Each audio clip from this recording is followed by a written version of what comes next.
Time నుంచి take off అయిన ఒక్క నిమిషానికే అటు పైలట్ ఏటీసీకి ఫోన్ చేసి డేంజర్ డేంజర్ అన్న ఒక 2 పదాలని ఉపయోగించారు. తర్వాత 4 నిమిషాలకి ఇది కూలిపోయింది. అయితే అక్కడ ఉన్న కాక్పిట్లో ఉన్న బ్లాక్ బాక్సులు ఇదంతా మొత్తం రికార్డ్ అయ్యి ఉంటుందని నిపుణులు చెప్తున్నారు. ప్రధానంగా పైలట్ ఆ చివరి 4 నిమిషాల్లో ఏం మాట్లాడారు, ఏటీసీతో ఎలాంటి కమ్యూనికేషన్ ఉంది అన్నది తేలిన తర్వాతే ఒక నిర్ధారణకి రాగలం అన్నది నిపుణులు చెప్తున్న మాటగా మనకు కనిపిస్తోంది. అయితే ఇక్కడ క్లియర్ కట్గా ఒకటి అర్థమవుతోంది. కోర్ట్ ఆఫ్ ఎంక్వైరీ జరుగుతుంది, ఎందుకు ప్రమాదానికి కారణం అనేది రేపో ఎల్లుండో తేలుతుంది, అది దాగదు.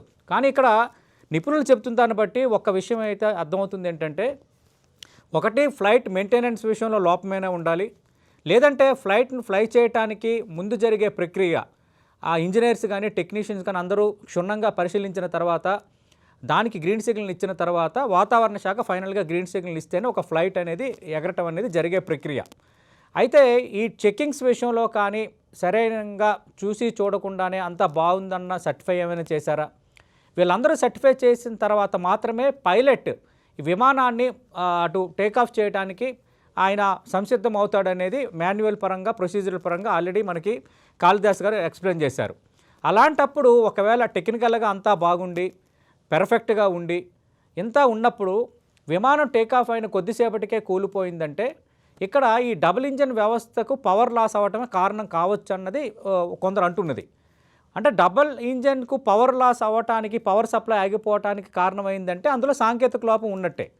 అంటే విమానం టేకాఫ్ అవ్వడానికి ముందే ఈ సాంకేతిక లోపాన్ని అక్కడ ఉన్న టెక్నీషియన్స్ కానీ ఇంజనీర్స్ కానీ ఎందుకు గుర్తించలేదు? దానివల్లే 242 మంది మృతికి ఈ కారణమయ్యారా? ఇలాంటి అనుమానాలన్నీ ఇప్పుడు బయలుదేరుతున్నాయి. మరీ లీస్ట్ కండిషన్లో ఏదైనా బర్డ్ ఇంజన్లో కనుక చొచ్చుకొస్తే ఇంజన్లో వచ్చే గాలిని అది అడ్డుకోవటం వల్ల కూడా ప్రమాదం జరిగి ఉండొచ్చు అంటున్నారు. ఏదేమైనా ఈ ప్రమాదానికి సంబంధించి కొంత అనుమానాలు ఉన్నాయి, అలాగే ఫెయిల్యూర్ కనిపిస్తోంది. అంతకు మించి ఈ విమానం ప్రమాదానికి గురైన ఈ విమానం 12 సంవత్సరాలుగా సేవలు అందిస్తోంది. గత సంవత్సరం 2 సార్లు సాంకేతిక సమస్యలు తలెత్తాయి, ఒకసారి పొగలు కూడా వచ్చాయి. అయినప్పటికీ కూడా ఇలాంటి విమానాన్ని లండన్ లాంటి సుదూర ప్రాంతానికి అంటే దాదాపు 20 నుంచి 25 గంటలు ప్రయాణం చేయాల్సి ఉంది. మధ్యలో మిడిల్ ఈస్ట్ కంట్రీలో మాత్రమే కొంత బ్రేక్ జర్నీకి స్కోప్ ఉంది. అందువల్ల ఇక్కడ దాదాపు 60,000 లీటర్ల పెట్రోల్ అంటే వైట్ పెట్రోల్ అనేది ఫ్లైట్లో ఉంది. ఒక్కసారిగా ఎప్పుడైతే అది డబుల్ ఇంజన్కి ఒక పవర్ వెళ్ళలేదో, పవర్ లాస్ అయ్యిందో, ఇక పైలట్ హోప్లెస్ అయిపోయాడు.